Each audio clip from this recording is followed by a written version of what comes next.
యేసు ప్రభు ఈ భూమి మీదకి ఎందుకు దిగి వచ్చాడు? యేసు ప్రభు ఈ భూమి మీదకి రావడానికి చారిత్రకమైన వాస్తవిక ఆధారాలను మనము పరిశీలిస్తూ ముందుకు వెళుతూ ఉన్నాం. యేసు ప్రభు యొక్క చరిత్ర క్రొత్త నిబంధనలో 4 సువార్తలలో పొందుపరచబడ్డాయి. యేసు ప్రభు యొక్క గుణగణాల గురించి మత్తయి గారు వ్రాశాడు, లూకా గారు వ్రాశాడు, మార్కు గారు వ్రాశాడు. 4వ సువార్త యోహాను సువార్త. యోహాను సువార్త చాలా ప్రత్యేకమైనది. మిగిలిన 3 సువార్తల సారము కంటే యోహాను సువార్త సారాంశము, యోహాను సువార్తలో గ్రంథస్థం చేయబడిన అద్భుతమైన విషయాలు చాలా ప్రత్యేకమైనవి, చాలా విలువైనవి, ఎంతో ఘనమైనవి. దేవుని యొక్క తత్వము, దేవుని యొక్క ప్రణాళిక, దేవుని యొక్క పరిచర్య ఎంతో అద్భుతముగా వివరించబడిన గ్రంథమే యోహాను సువార్త. ఈ యోహాను సువార్తలో నుండి అతి శ్రేష్టమైన విషయాలు మనము పరిశీలన చేయబోతూ ఉన్నాం. యోహానుకి మరొక అద్భుతమైన పేరు యేసు ప్రేమించిన శిష్యుడు. యోహానుకున్న అద్భుతమైన పేరు ఏంటంటే యేసు ప్రేమించిన శిష్యుడు.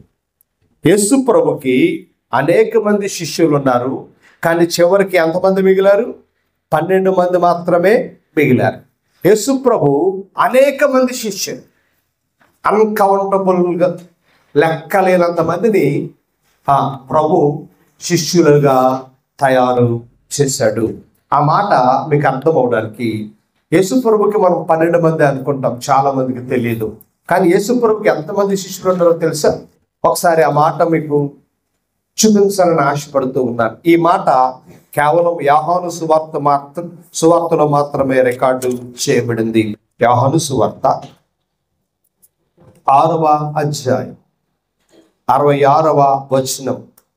అప్పటి నుండి ఆయన శిష్యులలో అనేకులు వెనుక తీసి, అనేకులు అన్కౌంటబుల్ పీపుల్. గమనించాలి, అంటే యేసు ప్రభు శిష్యులను చాలా మంది తయారు చేశారు, అనేక మందిని తయారు చేశారు. కానీ అనేక మంది ఆయన వాక్యాన్ని గ్రహించలేకపోయారు.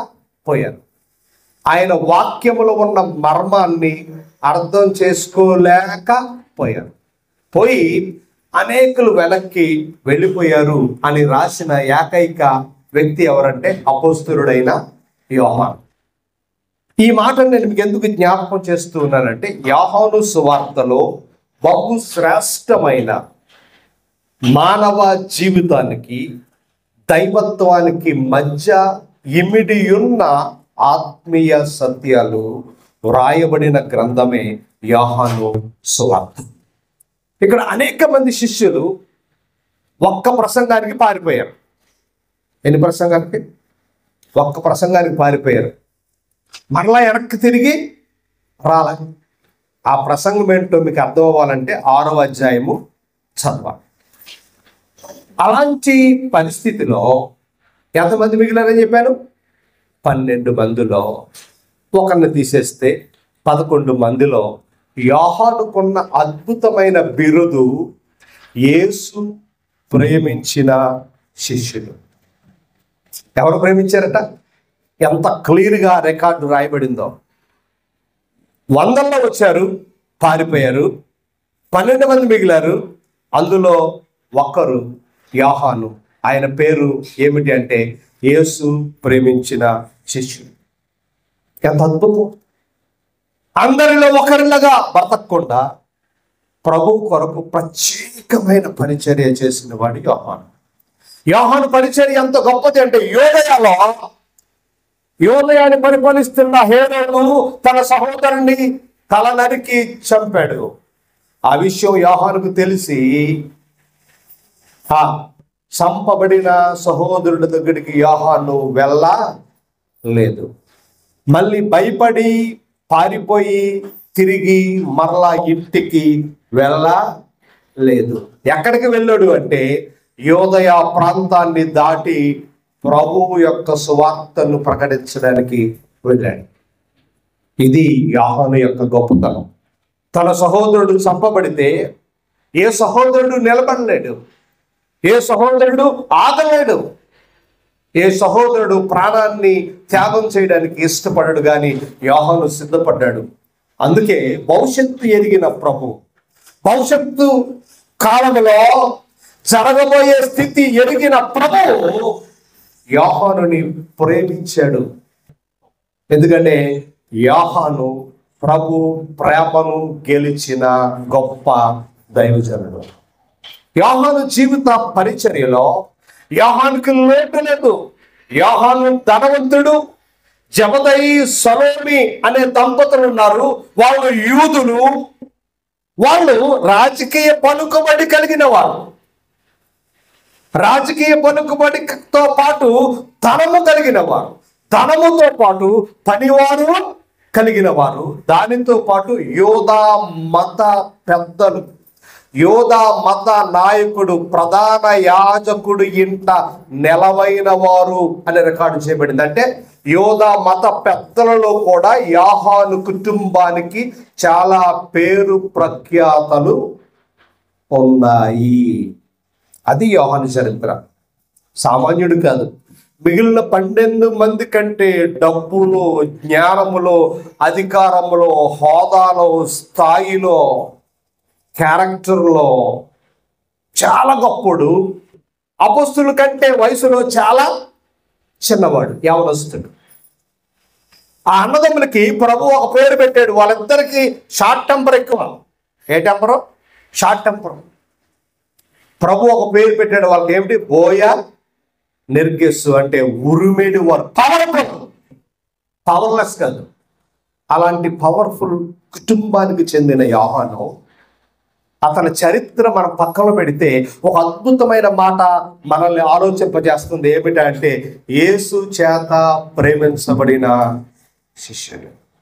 ఎంత అద్భుతమైన మాట దైవ జనాంగం. అలాంటి యోహాను సువార్త రాయడానికి పూనుకున్నాడు. అసలు ఎవరికి రాశాడు ఈ సువార్త? యోహాను రాసిన సువార్త ఎవరికి అంటే అజ్ఞానములో కుట్టిమిట్లాడుతున్న క్రైస్తవ ప్రపంచానికి, అజ్ఞానపు స్థితిలో ఉన్న ఆనాటి యోధా సమాజానికి రాశాడు. ఒరే అజ్ఞానులారా, యేసుప్రభు అంటే ఎవరనుకుంటున్నారా? ఖబర్దార్ అని రాసిన సువార్తే యోహాను సువార్త. అజ్ఞానంలో ఉన్నారు మీరు. ప్రభు ఎవరో నీకు అర్థం కావట్లా. యేసు ప్రభు ఎవరో తెలుసా? అసలు భక్తి అంటే ఏంటో తెలుసా? అసలు విశ్వాసం అంటే ఏంటో తెలుసా? అసలు దేవుడిని ఆరాధించడం అంటే ఏంటో తెలుసా?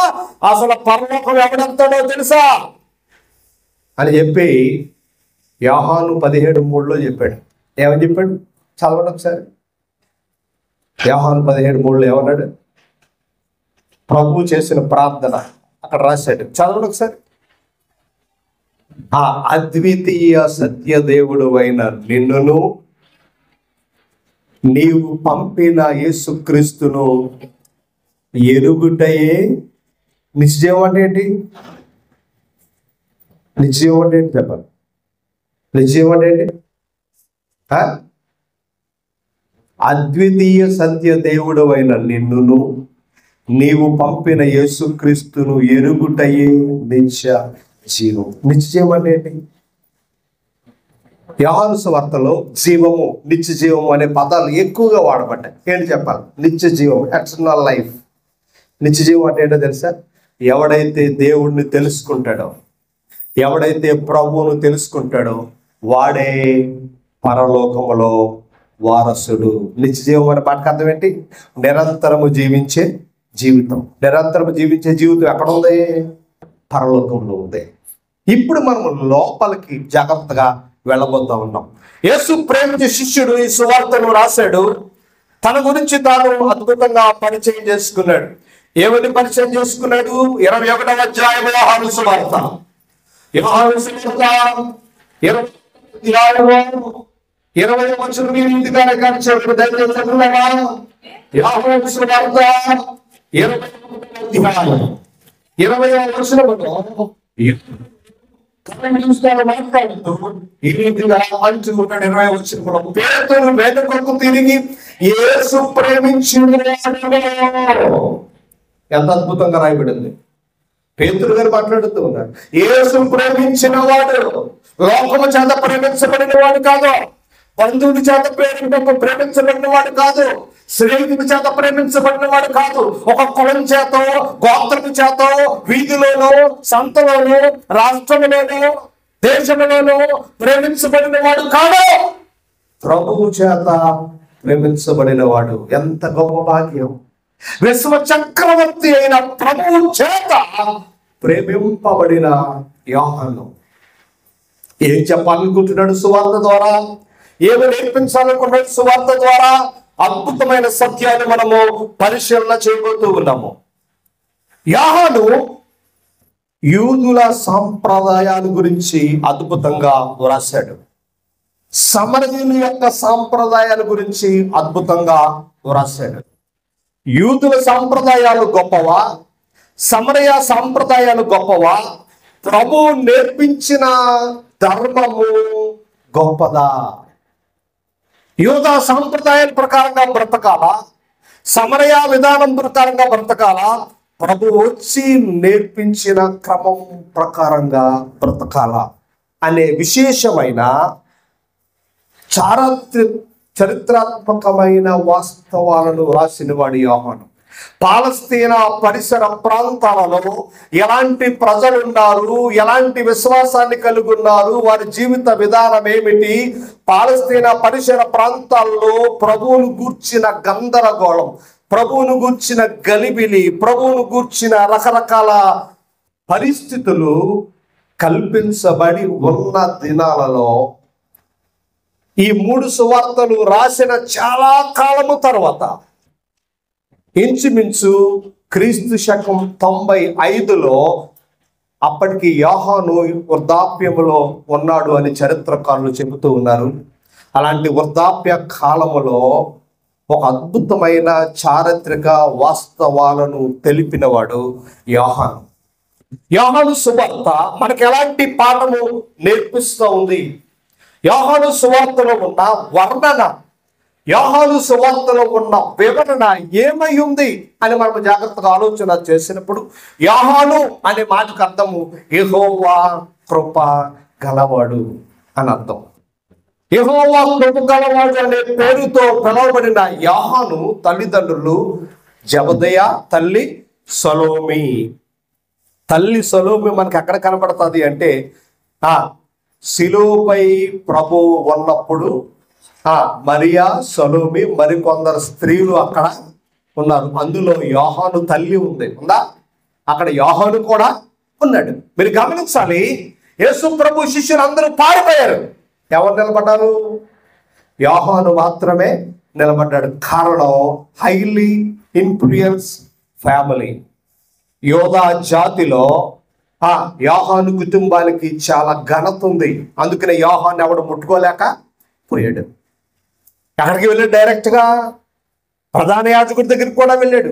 ప్రధాన యాజకుడి దగ్గరకు పేతురును తీసుకెళ్లే అధికారం కలిగిన కుటుంబం ఏ కుటుంబం చెప్పండి? యోహాను కుటుంబం. అంత విలువైన ఘనమైన కుటుంబం. అందుకనే ఆ శిలువ దగ్గర యోహాను తప్ప మిగిలిన వారందరూ భయపడి పారిపోయారు. యోహాను ఒక్కడే నిలబడి ఉన్నాడు.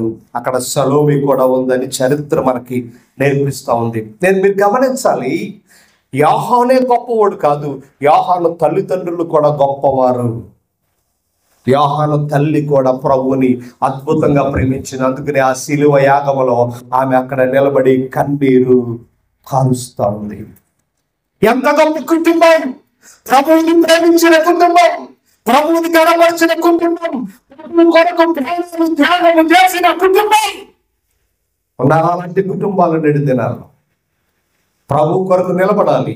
ఆస్తిని, ఐశ్వర్యాన్ని, అధికారాన్ని తొనపాయంగా ఎంచి పక్కన పడేసి ప్రభు కొరకు తన సహోదరుడు చచ్చిపోతే మిగిలిన ఆస్తి అంతా నాదవుతుందే కదా, ఎందుకంటే నా సహోదరుడు చచ్చిపోయాడు, ఇదంతా నాదే, ప్రభు నాకెందుకు అని అనుకోకుండా నా సహోదరుడు చచ్చిపోయినా నాకు కావాల్సింది ఆస్తిపాస్తులు కాదు, నా ప్రభువుని నేను ఘనపరచాలి, నా ప్రభువుని అనేకులకు పరిచయం చేయాలి, నేను కూడా చచ్చిపోయినా పర్లేదని అద్భుతమైన తీర్మానము తీసుకుని ప్రభువు కొరకు ప్రయాసపడిన యవ్వన అపోస్తలుడు యోహాను.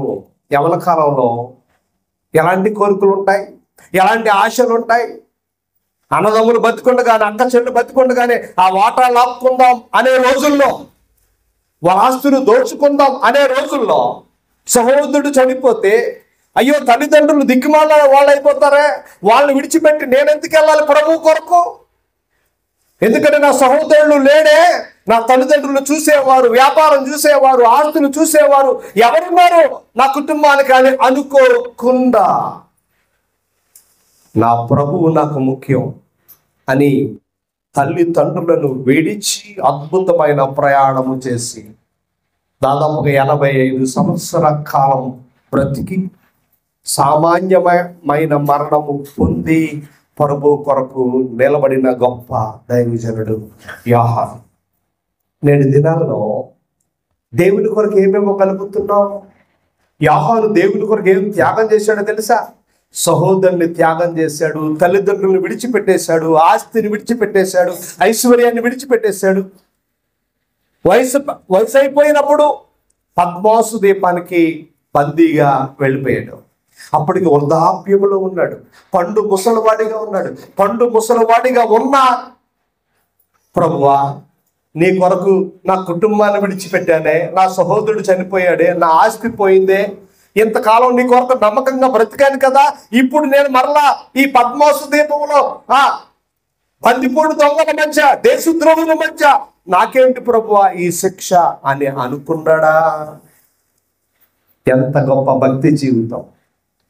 తను తన భక్తిని ఎలా ప్రారంభించాడో చివరి వరకు అలాగే కొనసాగించాడు. చాలా మంది భక్తి ఫస్ట్ చాలా హై లెవెల్లో ఉంటుంది, మళ్ళీ పడిపోద్ది, మళ్ళీ పైకి వస్తుందో రాదో తెలియదు. కానీ యోహాను భక్తి జీవితం ఎలా ప్రారంభించబడిందో అలాగే ముగించబడింది. యోహాను భక్తి జీవితాన్ని మనము చూస్తూ ఉన్నప్పుడు పౌలన్న మాట మనకి జ్ఞాపకం వస్తుంది. ఏంటి పౌలు ఏమన్నాడంటే, నా విశ్వాసమును కాపాడుకుంటాను. అంటే నేను ఎప్పుడైతే రక్షణ పొందానో, బాప్తిసం తీసుకున్నానో, ఏదైతే ప్రభువుని మంచిలో ఏమిచ్చినా, కరువైనా, ఖడ్గమైన, వస్త్రహీనమైన, ఎవరున్నా లేకపోయినా, ఏమున్నా లేకపోయినా చివరి వరకు నా విశ్వాసాన్ని నేను కాపాడుకున్నాను అని ఎవరు చెప్పారు? పౌలు చెప్పారు. పౌలు చెప్పిన ఆ మాట యోహాను జీవితంలో మనకి అక్షరార్థంగా కనబడతా ఉంది. ఎంత శ్రేష్టమైన యోహాను అద్భుతమైన సువార్తను వ్రాసాడు, బహుశ్రేష్టమైన సువార్తను వ్రాసాడు. బహుశ్రేష్టమైన సువార్తను వ్రాసి ఎంతో ఆత్మీయ సత్యాలను గురించి యోహాను రాశాడు. ఒకప్పుడు భయంకరమైన కోపిష్టిగా ఉన్న యోహాను సాధువుగా మారిపోయాడు. ఎలా మారిపోయాడు? సాధువుగా మారిపోయే స్వభావాన్ని ధరించుకున్నాడు. సాధు స్వభావాన్ని ధరించుకున్నాడని లేఖనం చెబుతా ఉంది. ప్రభు యొక్క తల్లి అయిన మరియా చివరి మరణం వరకు సంరక్షించిన వాడు ఎవరు అంటే అపోస్తలుడైన యోహాను.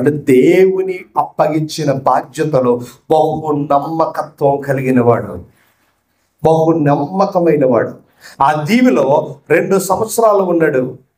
తర్వాత మరలా ఎఫెసు పట్టణానికి వచ్చాడు. మరియమ్మ గారిని ఎంతో ప్రేమతో పెంచాడు. ఆమె మరణించింది. ఆమె తర్వాత యోహాను కూడా మరణించాడు. యోహాను శిష్యులు అద్భుతమైన పరిచర్య చేశారు. పాలికార్పు సంఘ చరిత్రలో యోహాను శిష్యుడు, దేవుని కొరకు బహు పోరాటం చేసిన వాడు. ఆ చరిత్ర రాబోయే దినాల్లో మనము పరిశీలన చేయబోతూ ఉన్నాం. కాబట్టి యోహాను సువార్త, యోహాను పత్రికలు, ఈ రెండింటినీ మనము చూసినప్పుడు 3వది యోహాను రాసిన ప్రకటన గ్రంథం. ఇప్పుడు యోహాను సువార్తను మనము పరిశీలన చేస్తూ ఉన్నప్పుడు ఆ సువార్తలో ఏ ఏ విషయాలు వ్రాయబడ్డాయి అంటే, యోహాను సువార్త అబద్ధ బోధకుల కొరకు వ్రాయబడింది. ఎవరి కొరకు రాయబడింది? యోహాను సువార్త అబద్ధ బోధకులు. అప్పుడు అబద్ధ బోధ వచ్చింది. ఏమిటా అబద్ధ బోధ అంటే, యేసుక్రీస్తు మానవుడే కాని దేవుడు కాదు, యేసు దేవుడు కాదు, యేసు క్రీస్తు కాదు అనే బోధ ప్రబలుతూ ఉన్న దినాల్లో యేసు క్రీస్తుని ప్రకటించడానికి అద్భుతమైన సువార్తను వ్రాసాడు. అదే యోహాను సువార్త. యోహాను సువార్త ఏం చెబుతా ఉందంటే, యేసు ప్రభు దైవ కుమారుడు, యేసు ప్రభు దేవుని కుమారుడు. దేవుని కుమారుడు అంటే దేవుని తత్వాన్ని కలిగిన వాడని అర్థం. దేవుని కుమారుడు అంటే ఏం చెప్పండి? దేవుని తత్వాన్ని కలిగిన వాడు, దేవునితో సమానమైన వాడు. యేసు ప్రభు ఎవరు అంటే దేవునితో సమానమైన వాడు. యేసు ప్రభుకి దేవునికి ఒకే స్థానం ఉంది, ఏమీ తేడా లేదు. దేవుని కంటే యేసు ప్రభు తక్కువ వాడు కాడు. యేసు ప్రభు దేవునితో సమానుడు అని ప్రకటించిన సువార్తే యోహాను సువార్త. క్రిస్టాలజీ, క్రీస్తు శాస్త్రాన్ని ప్రకటించిన సువార్త యోహాను సువార్త. క్రీస్తు తత్వాన్ని బోధించిన పత్రికలు యోహాను పత్రికలు. యోహాను 3 పత్రికలు మనం జాగ్రత్తగా చూస్తే ఆ 3 పత్రికల్లో కేంద్రం ఏమై ఉందంటే ప్రేమ. యోహాను దేవుణ్ణి ఎలా పరిచయం చేశాడు అంటే, దేవుడు ప్రేమ స్వరూపి, దేవుడు ప్రేమించే తత్వాన్ని కలిగి ఉన్నాడు, దేవుడు దైవతత్వాన్ని కలిగి ఉన్నాడు. కాబట్టి యేసు దేవుడే, యేసు దేవుని యొక్క అద్వితీయ కుమారుడే. ప్రతి పేజీలో యేసు క్రీస్తు యొక్క దేవత్వాన్ని గురించి రాశాడు. అందుకే ప్రారంభం అన్నాడు, ఆదియందు వాక్కు ఉండెను. వాక్కు, ఆదియందు వాక్యం ఉండెను. ఇన్ ద బిగినింగ్ రేమా అనే పదం గ్రీకు భాషలో రాయబడింది. రేమా అంటే దేవుని వాక్కు. ఆదియందు వాక్కు ఉండెను, ఆ వాక్కు దేవుడై ఉండెను. ఆ దేవుడే 14వ వచనంలో శరీరధారిగా భూమి మీద దిగి వచ్చాడు, శరీరాన్ని ధరించుకున్నాడు. ఆయన మానవుడు కాదు, శరీరాన్ని ధరించుకున్న దేవుడు. మొదటి అధ్యాయంలోనే క్రిస్టాలజీ ప్రారంభించాడు. థియాలజీ థియోస్ ప్లస్ లోగోస్ అనే దానిలోంచి పుట్టుకొచ్చింది థియాలజీ. థియాలజీ అనగా దేవశాస్త్రము, అంటే దేవుడి గురించి చెప్పే శాస్త్రం. థియాలజీలో సెంట్రల్ పాయింట్ ఏంటో తెలుసా? The gospel of John. యోహాను సువార్తే క్రిస్టాలజీలో సెంట్రల్ పాయింట్. క్రిస్టాలజీలో సెంట్రల్ పాయింట్ ఏంటంటే యోహాను సువార్తే. ఇంతమంది థియాలజియన్స్ ప్రపంచవ్యాప్తంగా యేసే దేవుడని చెప్పగలుగుతున్నారంటే దాని సారాంశం యోహాను రాసిన సువార్తే. యోహాను రాసిన సువార్త లేకపోతే క్రిస్టాలజీ స్టాండ్ బై ఉండేది కాదు. క్రీస్తు తత్వాన్ని, క్రీస్తు వ్యక్తిత్వాన్ని నొక్కి నొక్కి చెప్పిన ఏకైక సువార్త యోహాను సువార్త. ఏ రీతిగా నువ్వు బైబిల్ చదువుతున్నావు? బైబిల్ చదివేటప్పుడు ఏ ఉద్దేశంతో నువ్వు బైబిల్ చదువుతూ ఉన్నావు? ఏ ఆలోచనతో బైబిల్ చదువుతున్నావు? దెయ్యాలు రావని పక్కనెట్టుకుని పడుకుంటున్నావా? ఒకవేళ బైబిల్ నెత్తి మీద పెట్టుకుంటే జబ్బు తగ్గిపోతుందనే ఉద్దేశంతో బైబిల్ నువ్వు చదువుతూ ఉన్నావా? చాలా మంది సేవకులు బైబిల్ నెత్తి మీద వెళ్ళి ప్రార్థన చేస్తారు. నెత్తి మీద వెళ్ళి ప్రార్థన చేయమని దేవుడు బైబిల్ ఇచ్చాడు మనకి. పక్కలో పెట్టుకుని పడుకోమని దేవుడు బైబిల్ ఇచ్చాడు మనకి. దైవతత్వాన్ని తెలుసుకోమని ఈ గ్రంథాన్ని దేవుడు మనకి, ఆయన శక్తి, ఆయన సామర్థ్యము, ఆయన ఉనికి, ఆయన ప్రేమ, ఒక వ్యక్తి జీవితంలో దేవుడు ఎలాంటి కార్యాలు చేయగలడు. ఈ ప్రపంచంలో ఎవరు నీతో ఉన్నా లేకపోయినా, ఎవరు నీతో మాట్లాడకపోయినా, ఎవరేమి సహాయం చేసినా చేయకపోయినా, దేవుడు నీ పక్షాన నిలబడితే ఆయన ఎలాంటి కార్యాలు చేయగలడు, నిన్ను ఎక్కడి నుంచి ఎక్కడికి నడిపించగలడు అని చెప్పగలిగిన అద్భుతమైన పుస్తకమే బైబిల్ గ్రంథం. ఇందులో డబ్బు ఉండదు, ఇందులో బంగారం ఉండదు, ఇందులో భూ సంబంధమైన ఏవి ఉండవు. ఇందులో ఏముంటారంటే దేవుని ప్రేమ ఉంటుంది, దైవ తత్వం ఉంటుంది, దేవుని కార్యాలు ఉంటాయి, దేవుని శక్తి ఉంటుంది. దాన్ని నువ్వు చదువుతూ ఉన్నప్పుడు ఆ శక్తి నీలోనికి ప్రవేశిస్తుంది, నీ బ్రతుకును మారుస్తుంది. అందుకు మనం బైబిల్ చదవాలి. ఆ శక్తి మనలను తాకుతుంది. రామా అంటే దేవుని మాట. ఆయన మాట పలకగా ఏం కలిగాయి? ప్రపంచములు కలిగాయి. ఆ మాట నీ జీవితాన్ని మార్చగలదు, నీ బ్రతుకుని మార్చగలదు. ఆయనే నిజమైన వెలుగు అని ఘనముగా చెప్పిన సువార్త యోహాను సువార్త. కాబట్టి దేవుని పిల్లలుగా యోహాను సువార్తలో సూచక క్రియలు అని పదం వాడబడింది. మిగిలిన సువార్తలో అద్భుతాలు, ఆశ్చర్య కార్యములు అని వాడబడితే యోహాను సూచక క్రియలు అని 7 సూచక క్రియల గురించి రాశాడు. ఎన్ని రాశాడు? 7 సూచక క్రియల గురించి యోహాను గారు రాశాడు. వాటిని మనము అద్భుతాలు అంటాం. అంటే ప్రభువు చేసిన అద్భుతాలు 7 రాశాడు. ఆ 7 అద్భుతాలు ఒక్క అద్భుతం చూసినా యేసే దేవుడని ఎవడైనా ఒప్పుకొని తీరాలి. ఆ 7 అద్భుతాలలో, ఆ 7 సూచక్రియల్లో ఏ కార్యాన్ని నువ్వు చదివినా, ఏ అద్భుతాన్ని చదివిన వాడు యేసు దేవుడని ఒప్పుకొని తీరాలి.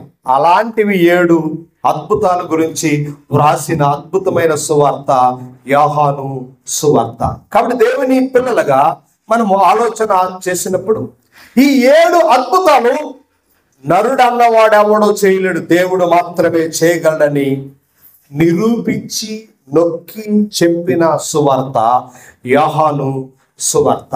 జాగ్రత్తగా మనం ఆలోచన చేసినట్లయితే మీరు నమ్మునట్లు, మీరు నమ్ముడి అనే పదాలు వ్రాసిన ఏకైక సువార్త ఏదో తెలుసా?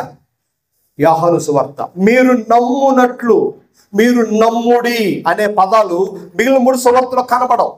ఎందుకంటే మీరు నమ్మాలి, ఇది ప్రభువు చేశాడు. మీరు నమ్మాలి, ఇది ప్రభువు, మానవుడు కాదు దేవుడు అన్నట్లుగా అద్భుతమైన సరళిలో వ్రాసిన సువార్త యోహాను సువార్త. నమ్ముడి, నమ్మునట్లు అనే పదాలు 50 సార్లు రాయబడ్డాయి. అంటే దేనికి ప్రాధాన్యత ఇచ్చాడు? నమ్మకత్వానికి. నమ్మాలి, యేసు ప్రభు దేవుడు నమ్మాలి అన్నట్లుగా 50 సార్లు ఆ పదాలు వాడాడు. జాగ్రత్తగా మనం ఆలోచన చేసినప్పుడు యోహాను వాడిన మరొక అద్భుతమైన పదం విధేయత. విధేయత గురించి నొక్కి చెప్పిన అద్భుతమైన సువార్త యోహాను సువార్త అని లేఖనం మనకి బోధిస్తూ ఉంది. యోహాను సువార్త ఏమంటుందంటే మీరు విశ్వసించిన ఎడలా, ఇందాక మనం చదువుకున్నాం కదా యోహాను 17:3. యోహాను 17:3 ఏమన్నాడు? మళ్ళా చదువుదాం. అద్వితీయ సత్యదేవుడైన నిన్నును నీవు పంపిన యేసుక్రీస్తుని ఎరుగుటయే, నమ్ముటయే, విశ్వసించుటయే ఈ పదాలు కనబడతాయి. విశ్వసించాలి, నమ్మాలి, తెలుసుకోవాలి అనే పదాలు ఇంచుమించు 100 సార్లు రాశాడు. నువ్వు విశ్వసించాలి, లేకపోతే నీకు పరలోకం లేదు. నువ్వు నమ్మాలి, లేకపోతే నీకు పరలోకం లేదు. నువ్వు చెప్పబడిన విషయాలు అర్థం చేసుకోవాలి, లేకపోతే నీకు పరలోకం లేదని నొక్కి చెప్పిన వాడు భక్తుడైన అపోస్తలుడైన యోహాను. కాబట్టి ఒకవేళ నమ్మకపోతే నీ జీవితంలో దేవుని ఉగ్రతకు బలైపోతావు, ప్రభువు నమ్మకపోతే నాశనం అయిపోతావు అని దేవుని ఉగ్రత గురించి ఖండించి చెప్పిన సువార్త యోహాను సువార్త. ప్రభు నమ్మకపోతే నాశనం అయిపోతావు. ప్రభు నమ్మనవాడు సాతాను సంబంధి కదా. కయ్యను గురించి మాట్లాడితే ఏమన్నాడు? కయ్యను దుష్టుని సంబంధి. సాతాను ఎవరు? అబద్ధికుడు. ఎవడైతే ప్రభుని ఒప్పుకోవడం వాడు అబద్ధికుడు. ఎవడైతే ప్రభుని ప్రేమించడం వాడు అబద్ధికుడు. ఎవడైతే ప్రభుని కనపరచడం వాడు అబద్ధికుడు. వాడు నాశనం అయిపోతాడని ఖండించి చెప్పిన సువార్త, క్రిస్టాలజీని అద్భుతంగా వివరించిన సువార్త యోహాను సువార్త. ప్రభు తత్వాన్ని, ప్రేమ తత్వాన్ని వర్ణించిన సువార్త యోహాను సువార్త. యోహాను సువార్త 3 భాగాలుగా మనకు కనబడతాయి. మొట్టమొదటి భాగంలో యోహాను యేసే దేవుడు అని ప్రకటించాడు. రెండవది యేసే పరలోకానికి మార్గము అని ప్రకటించాడు. మూడవది యేసును ఒప్పుకోని వాడు సాతాను సంబంధి అని ప్రకటించాడు. 3 విషయాలు. ఎవరైతే ప్రభువుని నమ్ముతారో వారికి నిత్య జీవం, ఎవరైతే ప్రభువుని వెంబడిస్తారో వారికి నిత్య జీవం, ఎవరైతే ప్రభువుని నమ్మరో వారికి నిత్య నరకం అనే 3 భాగాలుగా ప్రభు యొక్క గొప్పతనాన్ని సార్వత్రిక సువార్త అంటారు. దీన్ని యూనివర్సల్ గాస్పల్. మిగిలిన 3 సువార్తలు వేరు, ఈ సువార్త వేరు. దీనికి ఒక ప్రత్యేకమైన పేరుంది, యూనివర్సల్ గాస్పల్.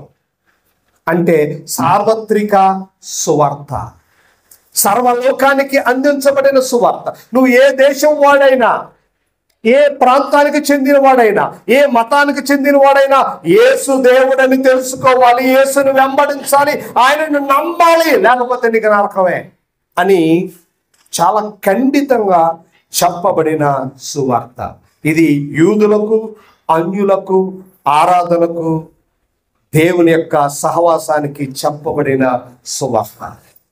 యూదుల గురించి మాట్లాడాడు, అన్యుల గురించి కూడా మాట్లాడు. అందులో అన్యుల సువార్తలో ఒక స్త్రీని యోహాను చాలా హైలైట్ చేసి మాట్లాడాడు.